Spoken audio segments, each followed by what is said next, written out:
Hello friends, welcome. Friends, if you recall, 2 weeks back, I have done a video with the title that AGR dues dismissed by Supreme Court, end of Vodafone Idea, question mark, or a new opportunity. So in this video, I had discussed that there is a silver lining as regards the Supreme Court judgment because Supreme Court made some oral comments saying that if the government of India wants to give any kind of relief to Vodafone Idea, they will not come in the way. But the judgment does not talk about this oral commentary which Supreme Court made. But I believed that DOT should take at least some risk to make an attempt to waive interest and penalty as regards their AGR dues are concerned, because if Supreme Court intervenes, then that will give Department of Telecommunication an opportunity to explain their case in Supreme Court. And if there is a contempt, then they can, just reverse their order and it will be all back to square one. So there was a need to take at least some risk. But looks like that when I was looking at this interview of our Honorable Minister, looks to me that the title of the interview is No More Conversion of Equity in Vodafone Idea, but it goes on to say many more things, which I find a little strange. If you look at the statement, it says that how long you can wait for a turnaround. At least some bit of accountability is needed because this is public money going into saving a company. And then he goes on to say they have to define their own path. At the end of the day, it is the job of the CEO of Vodafone Idea. So let me give you an analogy. So let's say if you have a tenant who is staying in your house and you are probably living in a forest. I'm just giving an example, making it up. There is no other tenant who is interested in renting your property. And the tenant who is willing to pay is in dire, situation. The money that you are recovering from the tenant is public money. Now, if the tenant goes bankrupt, anyway, the money is not recoverable. So, when you make a statement like this, how can you wait for a turnaround? The landlord is completely oblivious to the fact that if the tenant dies, his money, the public money, the so-called public money is not recoverable. So this kind of statement, when the minister makes, it doubts, whether he has been properly briefed or not. I really doubt. Then I saw another article which says that starving of duopoly, government weighs relief option for Vodafone Idea. So there are conflicting headlines, and this came on 4th June 2025, where Vodafone Idea is quoted saying that they are working with the government and the government is saying that they are looking for various options. One of the option is moratorium, right? So you can read this article, it is right there. And then it talks about, how much money that they need for capex funding, etc. So friends, what I have done is I actually have created a slide deck in order to, evaluate what are the options, the moratorium or meltdown. So the title is Vodafone Idea, Moratorium or Meltdown. So we will analyze the death trap viability, what it takes for survival. So we'll go into detail because the best thing would have been for DOT to take at least the initiative to initiate certain action and wait for the reaction from Supreme Court. But I know, because I was in government, the DOT officials will not be able to act unilaterally, because they have to take legal opinion from the law department, and the law department guys are not going to write in the file that they can take action, because nobody can take action unilaterally, right? There is a you can say a collaborative effort. File has to go through various departments. Every department is responsible. So law officer will never write that whatever DOT can do is as per the Supreme Court. Whether DOT can really give any relief to Vodafone Idea in terms of interest payment or extension of payment period for AGR, because it is going to be a direct violation of the Supreme Court judgment. It's clear. So law officer will not write, and if law officer does not write on their file, DOT official will not take any action. So unless there is somebody who is sitting on the top, tells everybody, the law officer as well as the DOT, to take some unprecedented step. It is not a normal situation, which is not going to happen so easily unless and until It's a matter of crisis. I do not know whether we are still in crisis or not. So that's why this presentation is very, very important, friends. So this presentation is going to evaluate that let's assume the best option before the government is moratorium. Because moratorium we have already tried. Supreme Court, there was a case which was filed in the Supreme Court by some private entity. And Supreme Court did not take the case. They said that the government has got full right to give whatever relief that they want to give to the telecom industry. So it's a tested option.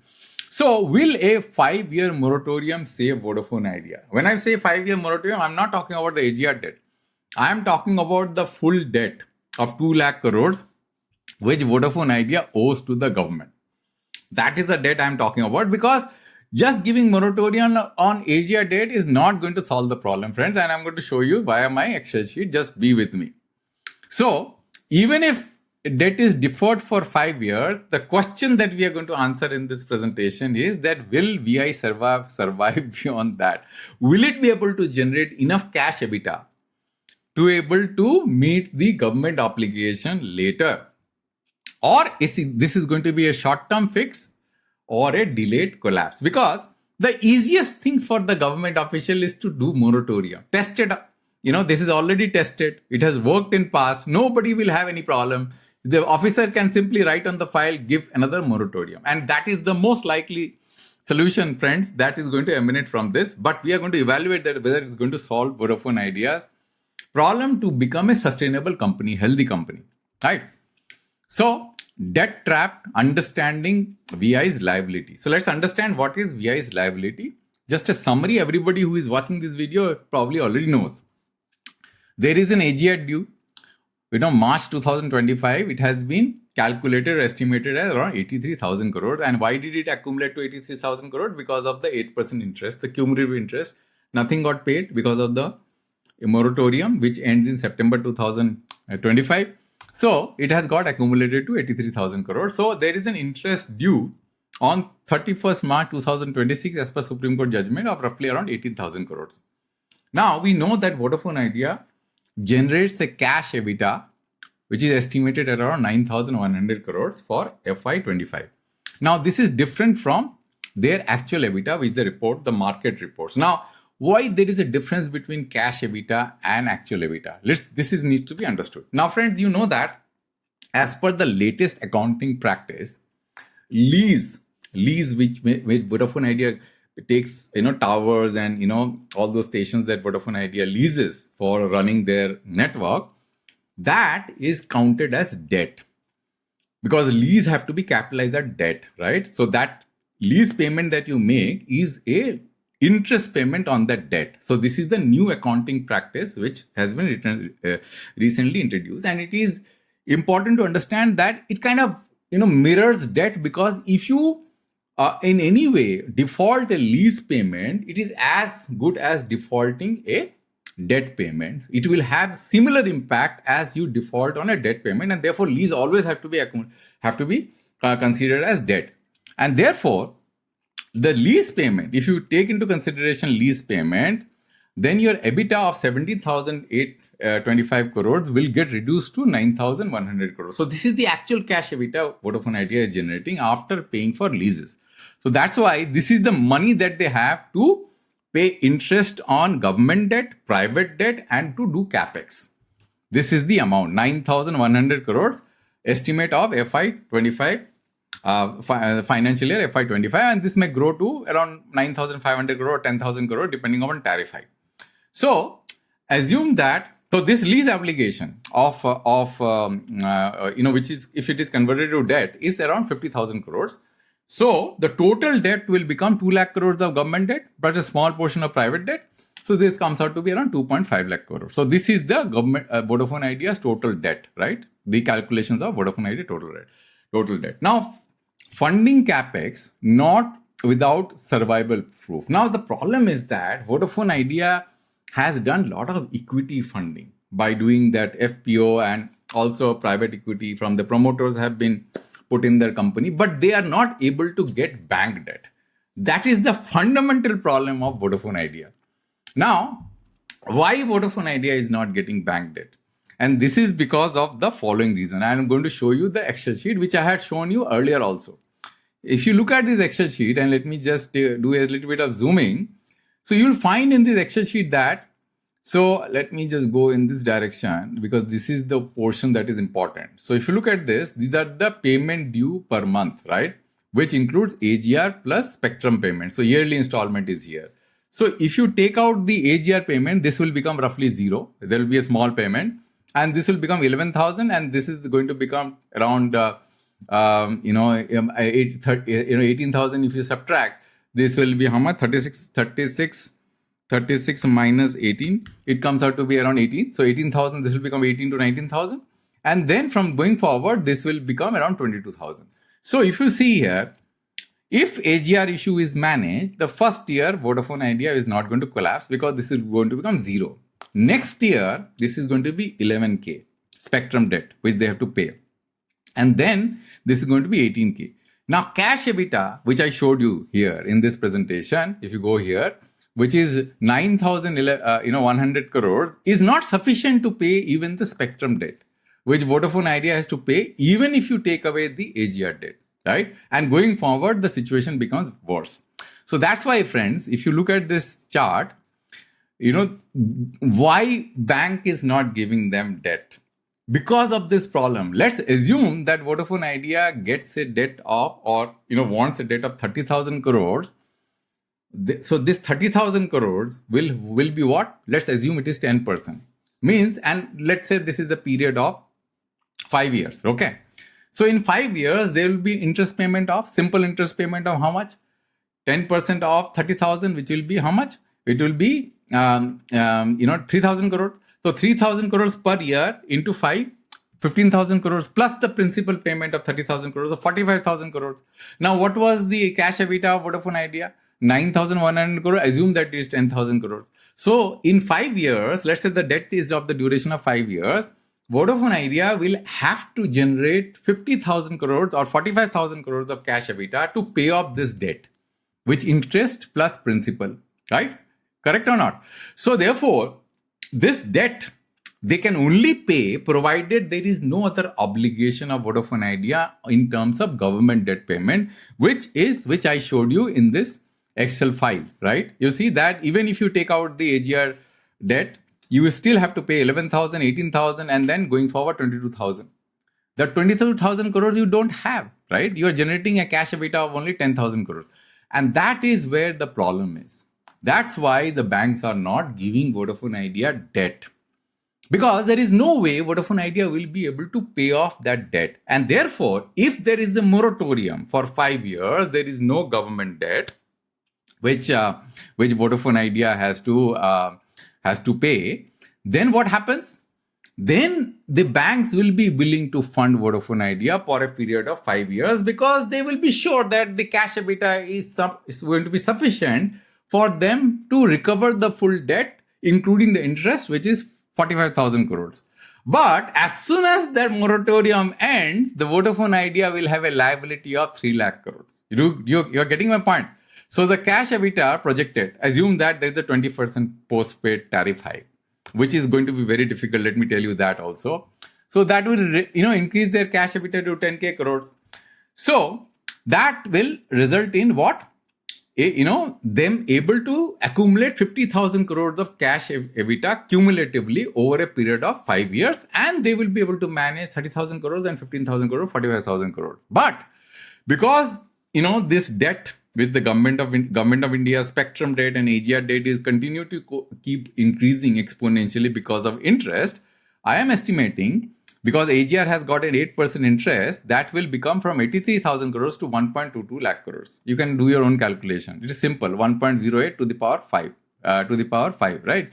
It comes out to be around 1.5 times, right, to 8. And similarly, if you take 8.5% on a weighted average interest on spectrum payment, this comes out to be 1.77 lakh crores. So if you add this two, comes out to be 3 lakh crores. So 3 lakh crores will be a payment, a bullet payment that they have to make as soon as the moratorium ends.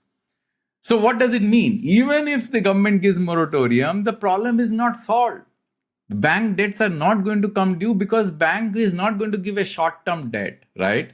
And 10,000 crores of cash EBITDA is not sufficient to pay the interest as well as to do capex. Therefore, this whole restructuring. So if you see here, if spectrum debt is not deferred, which I showed you, right? Even before FY25, Vodafone Idea will hit a wall, which I showed you in this Excel sheet.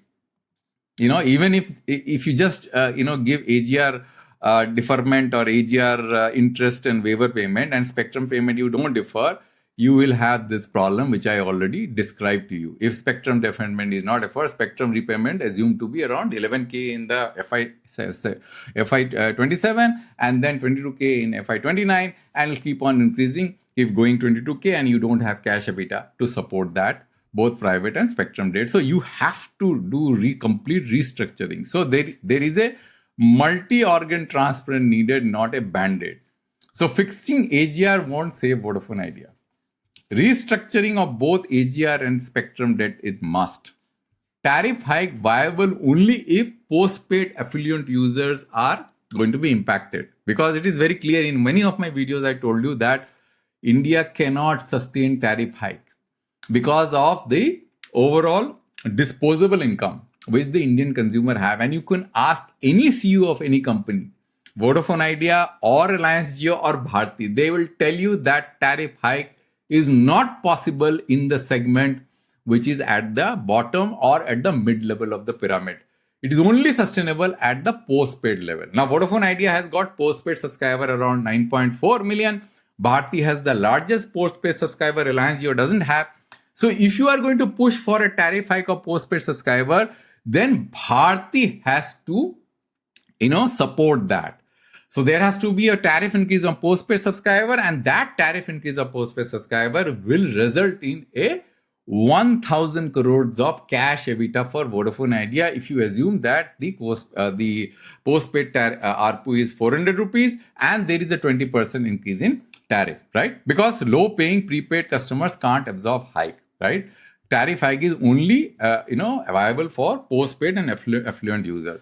So tariff hike need industry-wide coordination. As I told you, Vodafone Idea cannot raise tariff unilaterally because if it raises all its postpaid subscriber, 9.4 million subscribers, a portion of it is going to go to Bharti and Bharti will be very happy.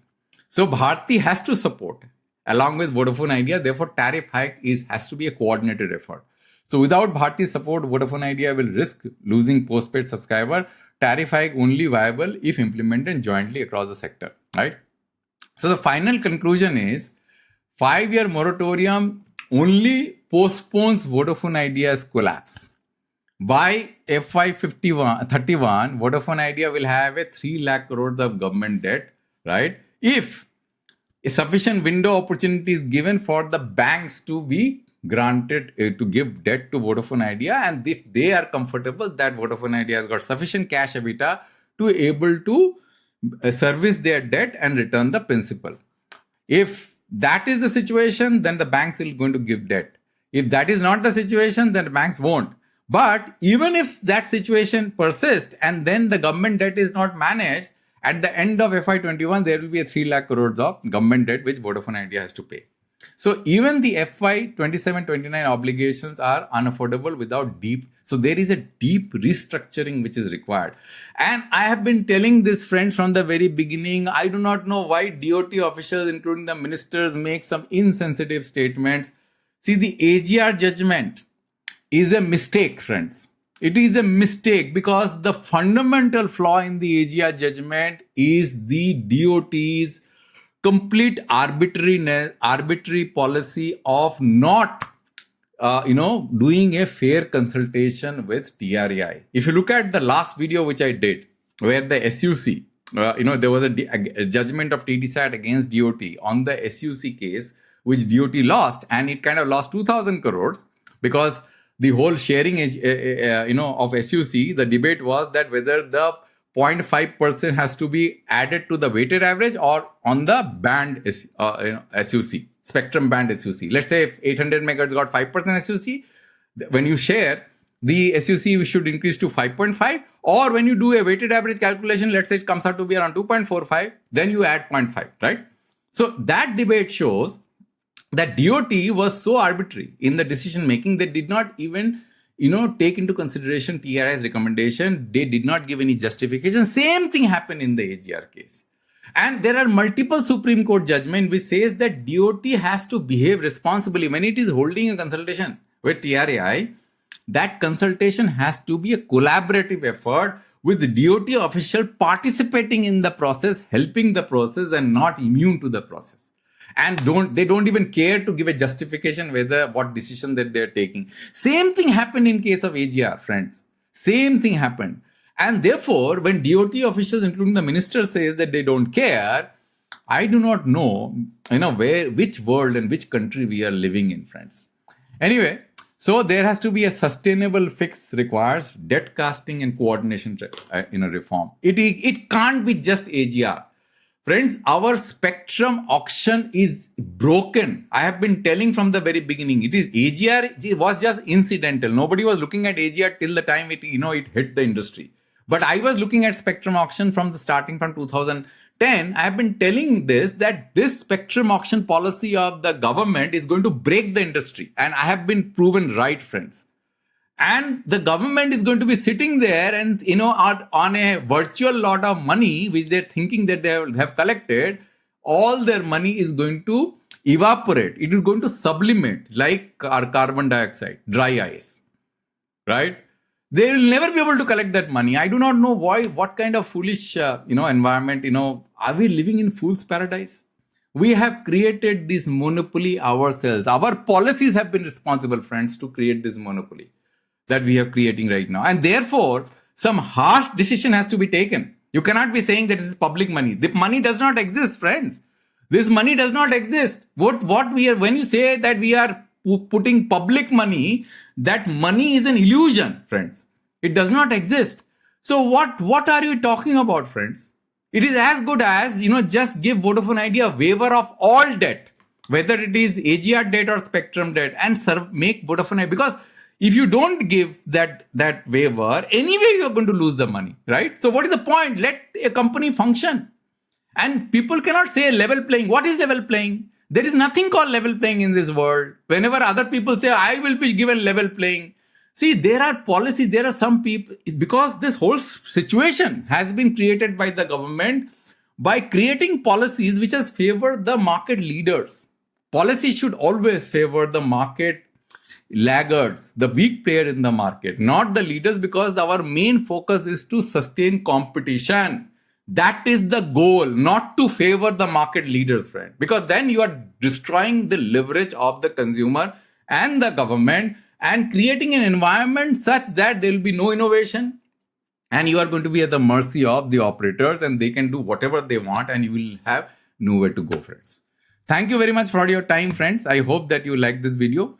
And I'll come back with a new video on a new topic next time. And thanks for listening till the end.